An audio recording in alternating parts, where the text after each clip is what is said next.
Nominal और effective rate का difference देखने में बहुत छोटा सा लगता है, लेकिन इसी छोटे से डिफरेंस की वजह से एग्जाम में आपके आंसर्स मैच ही नहीं होते। तो आइए सबसे पहले आज इस डिफरेंस को क्लियर करते हैं। सबसे पहले मैं आपको बताती हूँ कि इफेक्टिव रेट क्या होता है। जो मोस्ट कॉमनली हम रेट का रिप्रेजेंटेशन करते हैं वो किस तरीके से होता है, जैसे 12% पर एनम, 14% पर एनम। ये हमें क्या बता रहा है कि एक साल में हमें 12% का रिटर्न मिलेगा। दैट मीन्स अगर 100 रुपीज इन्वेस्ट किए जाए तो at the end of the year वो 100 रुपीज 112 हो जाएंगे। इस केस में 100 रुपीज 114 हो जाएंगे। इस तरीके से जो रेट लिखा जाता है ये होता है इफेक्टिव रेट। एक और तरीका है रेट को लिखने का। अगर मैं लिखूं 12% पर एनम कंपाउंडेड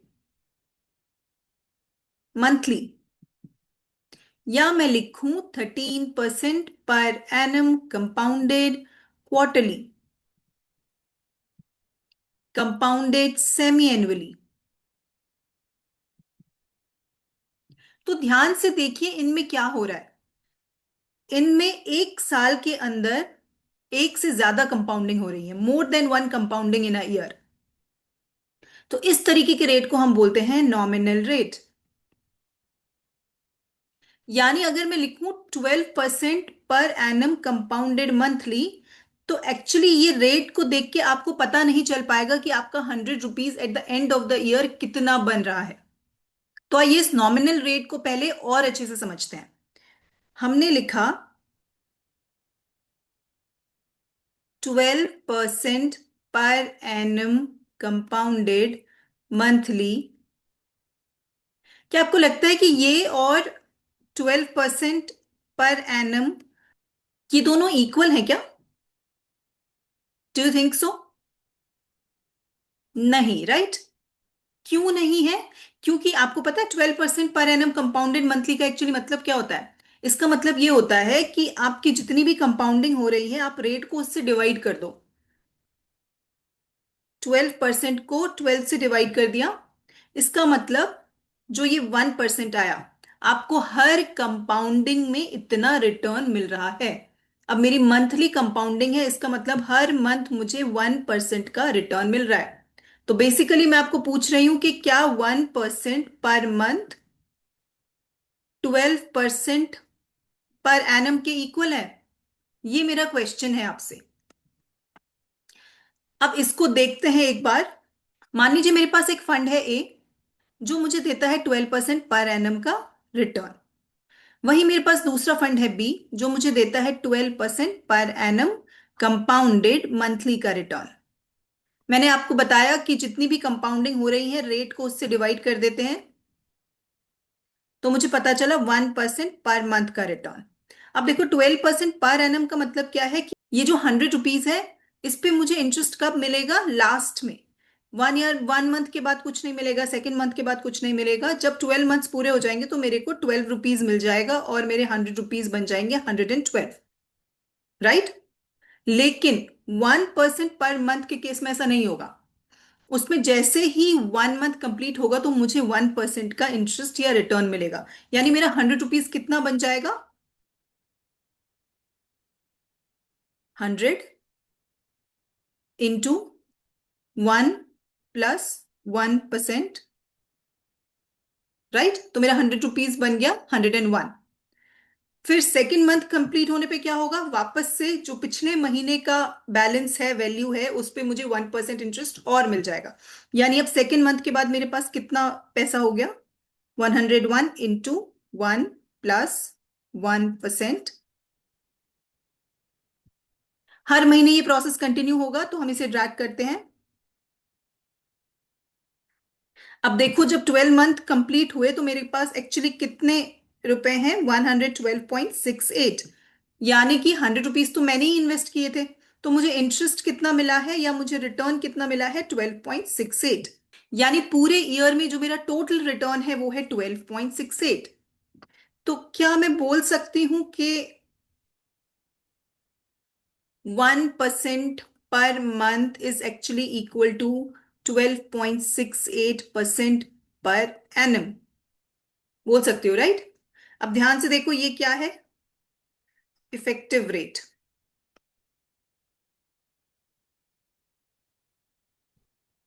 अभी मैंने आपको बताया कि 1% पर मंथ को हम और क्या लिख सकते हैं, 12% पर एनम कंपाउंडेड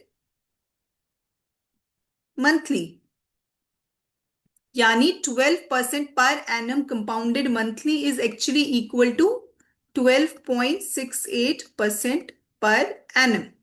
अगेन ये कैसा रिटर्न है, इफेक्टिव, और ये कैसा रिटर्न है, नॉमिनल।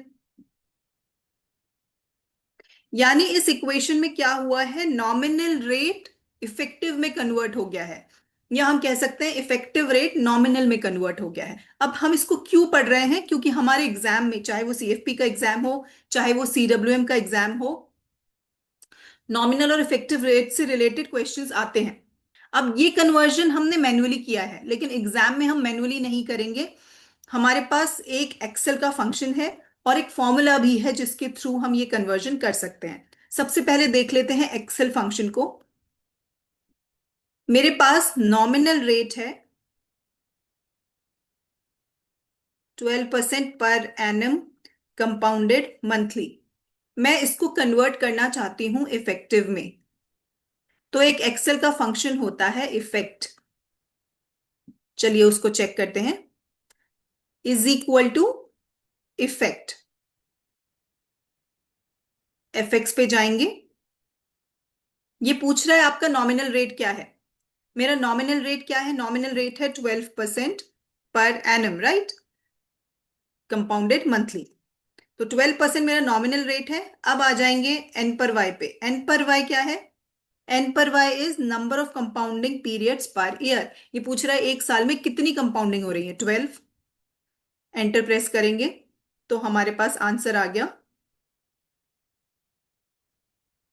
12.68। यही तो हमने मैन्युअली कैलकुलेट करके भी निकाला था कि 12% पर एनम कंपाउंडेड मंथली जो है वो 12.68% पर एनम के इक्वल है।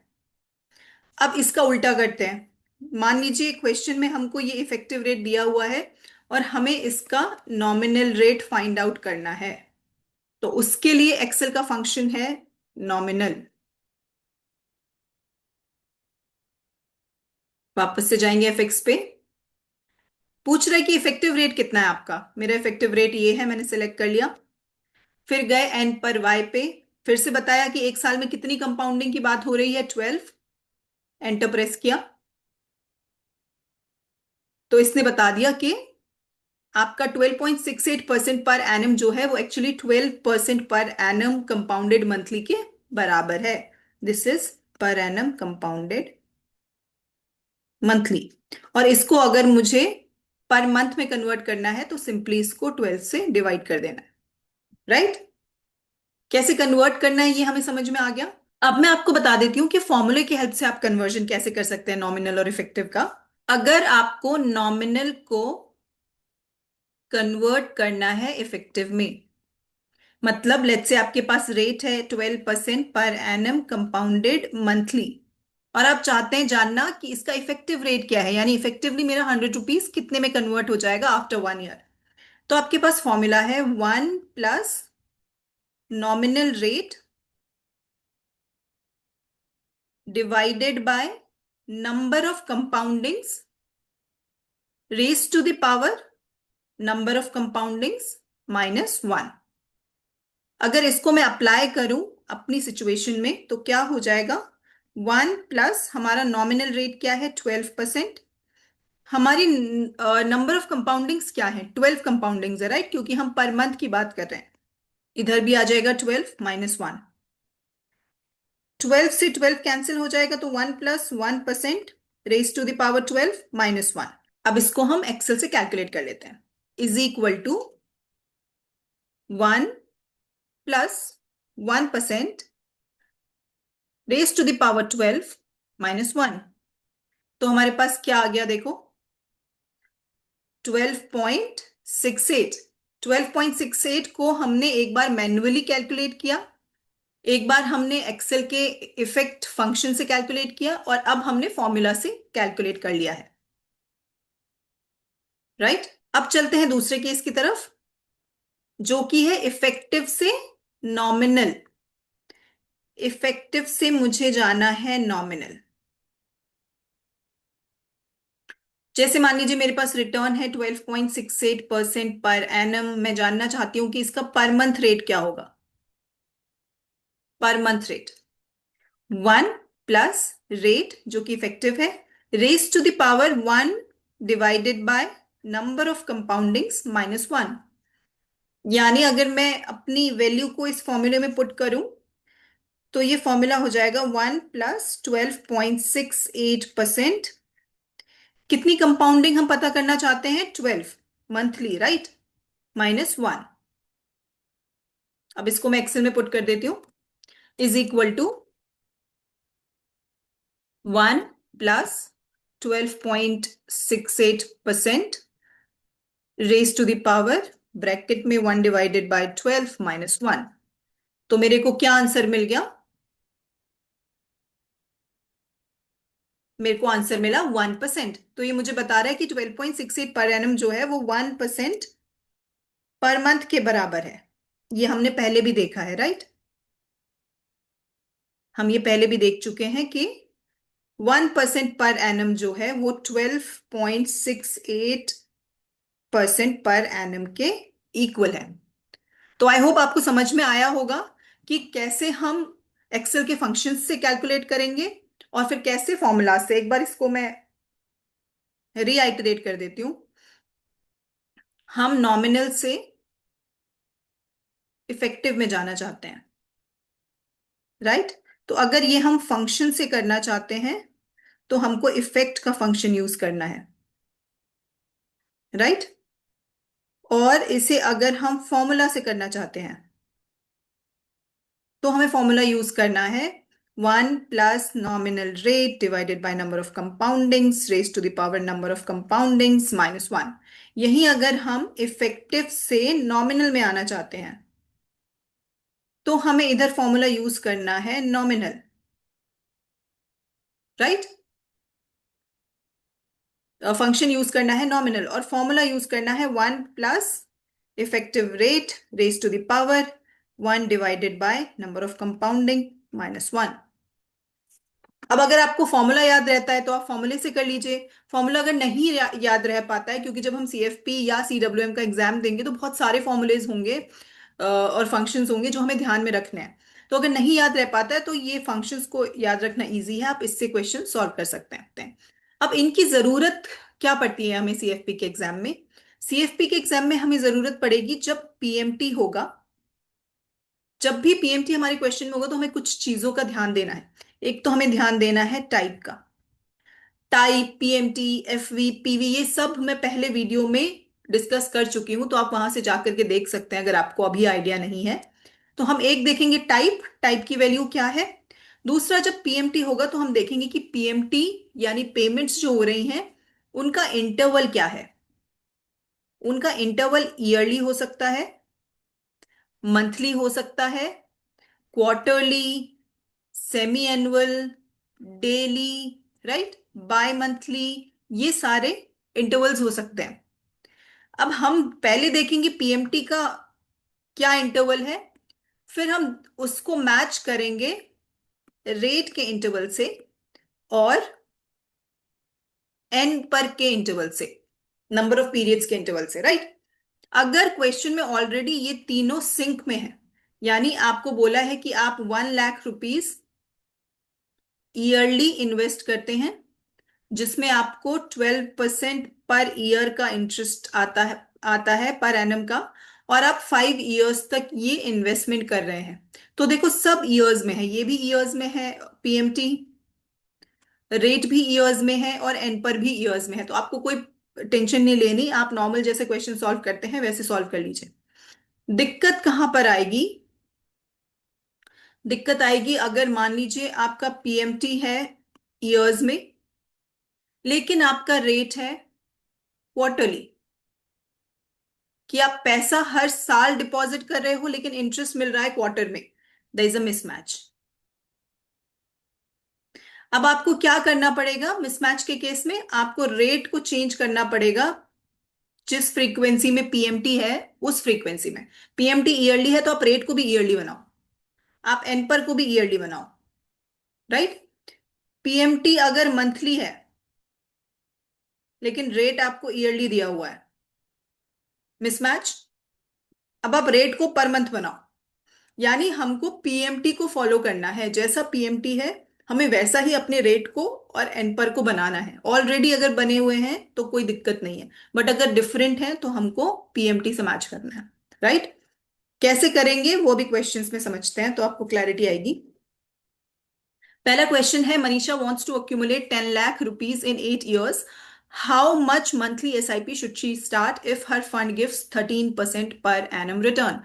तो देखो क्या कहने की कोशिश कर रहे हैं, मनीषा जो है वो 8 साल बाद 10 लाख रुपया इकट्ठा करना चाहती हैं, 8 साल के बाद यानी भविष्य में, फ्यूचर में। तो सबसे पहले हमको मिल गई फ्यूचर वैल्यू जो है 10 लाख। कितने साल बाद? 8 साल बाद, एन पर 8 years। हमारे एन पर की फ्रीक्वेंसी क्या है? ईयर्स है। इसको भी किससे मैच होना होता है? पीएमटी से। फिर कह रहे हैं how much monthly SIP should she start.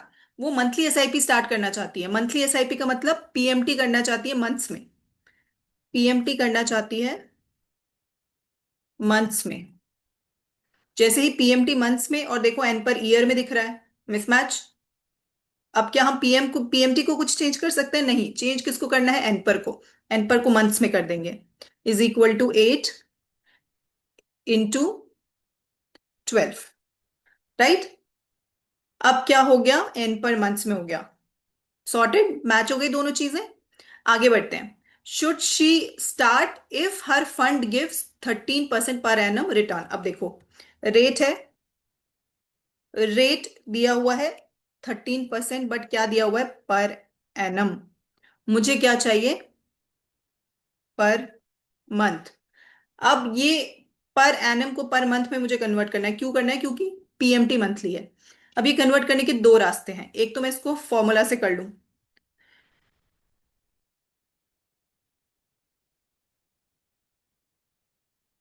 तो कैसे हो जाएगा फॉर्मूला से? कि मैं करूं 1 + effective rate raise to the power 1/12 -1। तो अब मैं ये फॉर्मूले में वैल्यूज अप्लाई कर देती हूँ। 1 और मेरा इफेक्टिव रेट क्या है? 13%, raise to the power 1/12 -1 is equal to 1 + 13% raise to the power 1/12 -1।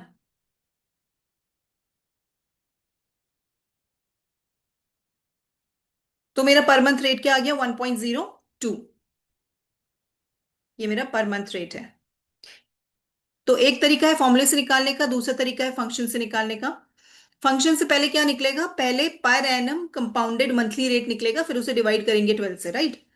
सो चलिए जाते हैं नॉमिनल में। नॉमिनल में क्यों जा रहे हैं? क्योंकि जब भी more than one compounding in a year होता है तो वो नॉमिनल से निकलता है। हमारे पास इफेक्टिव रेट ऑलरेडी दिया हुआ है, ये 13% पर एनम इफेक्टिव है। हमें क्या चाहिए? नॉमिनल चाहिए, क्योंकि हमको मंथली कंपाउंडिंग करनी है। इसलिए नॉमिनल में जाएंगे।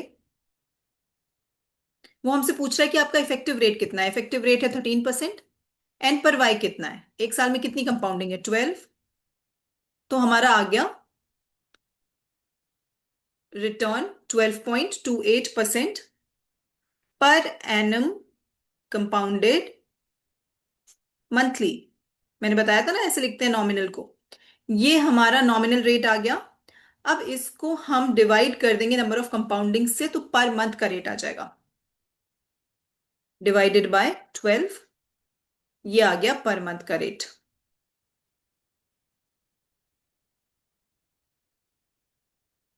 1.02%, राइट। मैच हो गया, मैच हो गया। आई होप आपको दिख रहा होगा सही से। फॉन्ट थोड़ा सा कम है शायद,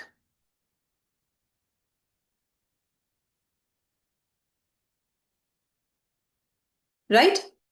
यानी कि मेरा रेट जो मुझे यूज करना है क्वेश्चन में वो क्या है? वो है 1.0। पिक कर लेते हैं डायरेक्टली यहां से। ये है हमारा रेट। राइट। अब क्या करेंगे, अब कोई टेंशन नहीं है, इस रेट की, ये सारी इंफॉर्मेशन की हेल्प से हम पीएमटी निकाल देंगे। हमारा रेट क्या है, मंथली। एन पर क्या है, दिस। पीवी कुछ नहीं है, कोई प्रेजेंट वैल्यू नहीं है, फ्यूचर वैल्यू 10 लाख है, टाइप है वन। टाइप वन क्यों है, क्योंकि हमें बोला गया है कि मंथली एसआईपी करनी है। देखो क्या होगा, अगर कुछ आपको नहीं दिया है, क्वेश्चन में कुछ भी नहीं दिया टाइप के बारे में, तो आप इन्वेस्टमेंट का जो केस है उसमें बाय डिफॉल्ट आप टाइप को वन लोगे। सिर्फ बॉन्ड और लोन का ऐसा केस है जहां पर हम बाय डिफॉल्ट टाइप को जीरो लेते हैं, उसके अलावा हर जगह पे आप बाय डिफॉल्ट टाइप को वन लोगे अगर क्वेश्चन में कुछ गिवन नहीं है। तो ये आपकी पीएमटी कैलकुलेट हो गई, यानी कि 6,000 रुपये, 6,110 रुपए की हर मंथ की उसको एसआईपी करनी पड़ेगी। माइनस में क्यों आया है, क्योंकि हमें पैसा डिपॉजिट करना है, हमारे पॉकेट से पैसा जाएगा, इसलिए माइनस में है। अब एक और क्वेश्चन करते हैं।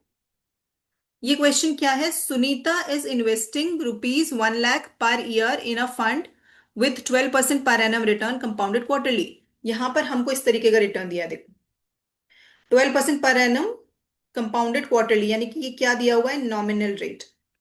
यानी कि इसमें 1 ईयर में कितनी कंपाउंडिंग हो रही है, एक साल में 4 कंपाउंडिंग हो रही है। जबकि पैसा मुझे कैसे इन्वेस्ट करना है, ईयरली। पैसा मुझे इन्वेस्ट करना है ईयरली, कंपाउंडिंग मेरी हो रही है साल में 4 बार। तो मुझे इस कंपाउंडिंग को कन्वर्ट करना पड़ेगा पर एनम में, क्योंकि मेरी कंपाउंडिंग भी साल में एक बार होनी चाहिए। क्यों, क्योंकि पीएमटी से मैच करवाना है। एन पर भी मैच होना चाहिए, वो ऑलरेडी मैच हो रहा है, ईयरली है। Right.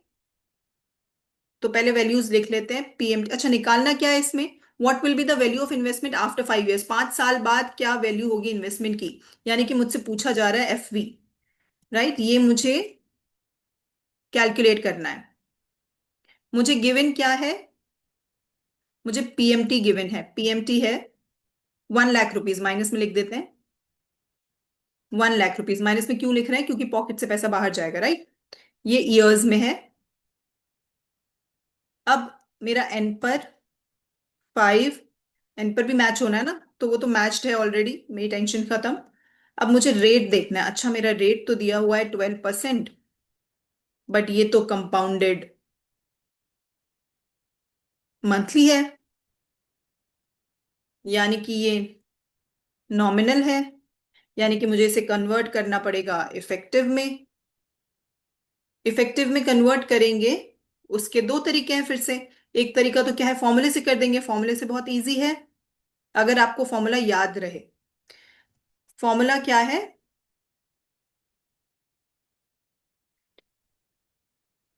1 plus nominal rate upon number of compounding raise to the power number of compounding -1।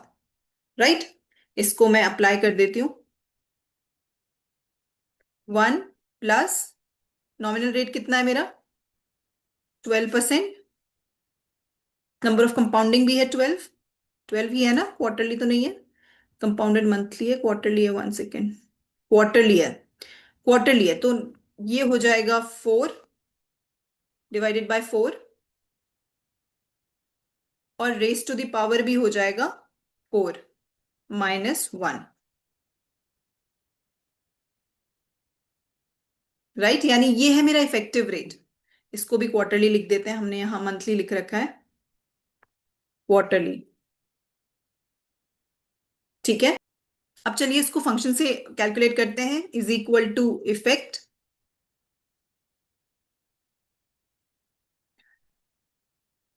Nominal rate क्या है, नॉमिनल रेट है 12%। एन पर वाई, कितनी नंबर ऑफ कंपाउंडिंग्स है एक साल में, 4। एंटर प्रेस करेंगे तो हमारे पास हमारे इफेक्टिव रेट आ गया हमारा। साल में अगर एक कंपाउंडिंग होती तो कितने की होती, 12.55 की। तो मेरा रेट है 12.55% पर एनम। अब मैच कर गया पीएमटी से, अब आराम से एफबी निकाल लेंगे, इज इक्वल टू एफबी। रेट कितना है, 12.55, ईयरली वाला रेट लेंगे, ठीक है, नॉमिनल वाला नहीं लेंगे। एन पर कितना है 5। पीएमटी है -1 लाख। पीवी, क्या कुछ पीवी है हमारे पास? यहाँ पर नहीं है।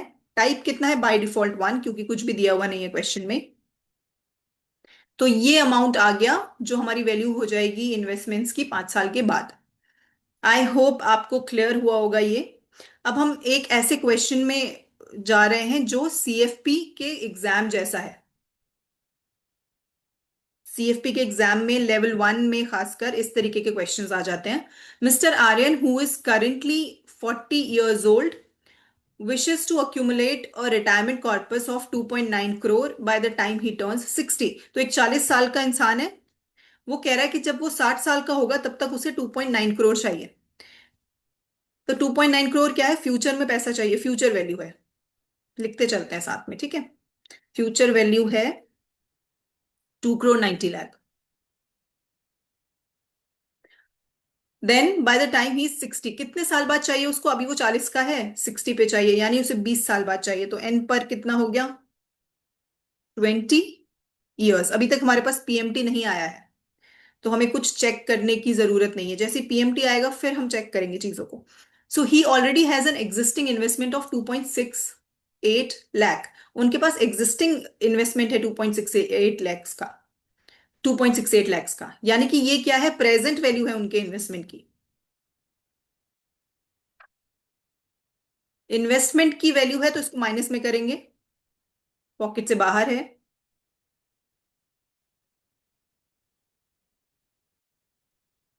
In a product that is expected to generate 11.5 per annum going forward.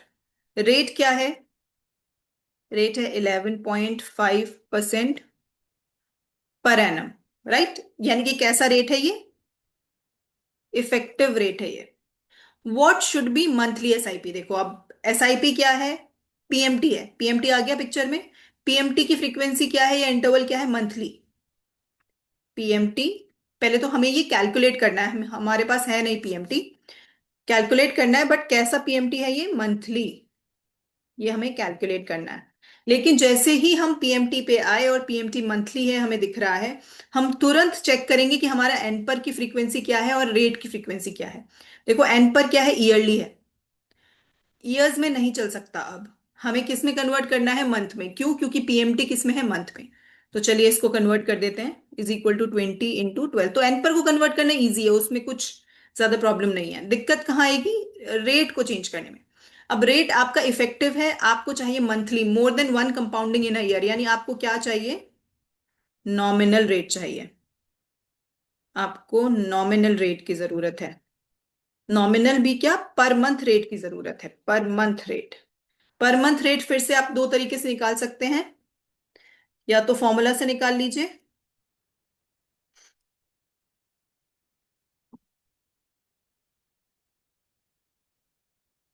या फिर फंक्शन से निकाल लीजिए। अगर फॉर्मूला से निकालेंगे तो क्या बन जाएगा ये? हमें किस में जाना है? इफेक्टिव से नॉमिनल में जाना है, राइट। तो हम करेंगे 1 plus effective rate raise to the power, bracket में 1 divided by number of compounding -1। और अगर हम फंक्शन से करेंगे तो कैसे करेंगे? नॉमिनल फंक्शन में जाएंगे, जो भी आ जाएगा उसको डिवाइडेड बाय 12 कर देंगे, और यहां पर हमको डायरेक्टली पर मंथ का रेट मिलेगा। चलिए दोनों को करते हैं सॉल्व। तो ये क्या हो जाएगा? 1 + 11.50% raise to the power 1 divided by 12 -1। चलिए सॉल्व कर देते हैं इसको। Is equal to 1 + 11.5% raise to the power 1 divided by 12 -1। तो ये आपका आ गया per month rate, right. Per month rate directly आ जाता है फंक्शन फॉर्मूला से। और फंक्शन से पहले हम निकालेंगे नॉमिनल।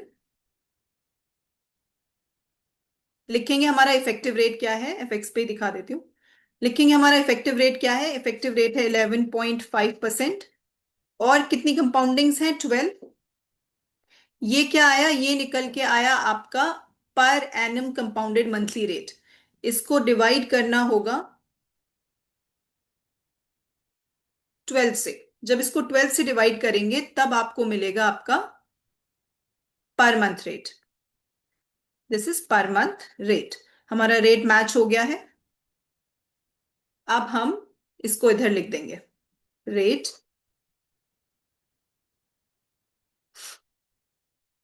ये है हमारा पर मंथ रेट, राइट। अब इसकी हेल्प से आसानी से हम पीएमटी को कैलकुलेट कर सकते हैं। जाएंगे, लिखेंगे is equal to PMT, tab, F X. अब सारी वैल्यूज को एंटर कर देंगे। हमारा मंथली रेट, मंथली एंड पर, पीवी, क्या हमारे पास कुछ पीवी है इसमें? यस। पीवी को सिलेक्ट करेंगे। क्या हमारे पास एफवी है? यस। टाइप, हमारा टाइप कितना है? टाइप हमें दिया हुआ नहीं है, तो बाय डिफॉल्ट टाइप हो गया 1। एंटर प्रेस करेंगे तो ये हमारे पास आ गया हमारा पीएमटी। तो आई होप आपको समझ में आया होगा ये क्वेश्चन कैसे सॉल्व हुआ है। ये सीएफपी के एग्जाम के टाइप का क्वेश्चन है। एक और क्वेश्चन है जो मैंने आपके लिए यहां पे रखा हुआ है, इसको आप सॉल्व करके कमेंट में बताइए कि आपका क्या आंसर आया। साथ ही साथ मुझे ये भी बताइएगा कि क्या आपको प्रैक्टिस के लिए और क्वेश्चंस की जरूरत है। अगर है तो कमेंट में लिखिए प्रैक्टिस। आई होप आपको ये क्वेश्चंस हेल्प कर रहे होंगे अपने एग्जाम के लिए प्रिपेयर करने के लिए। अगर आप चाहते हैं कि ऐसे ही और वीडियोस मैं बनाते रहूं तो सब्सक्राइब कीजिए, कमेंट करिए, लाइक करो वीडियोस को। और अभी के लिए इतना ही। Bye for now.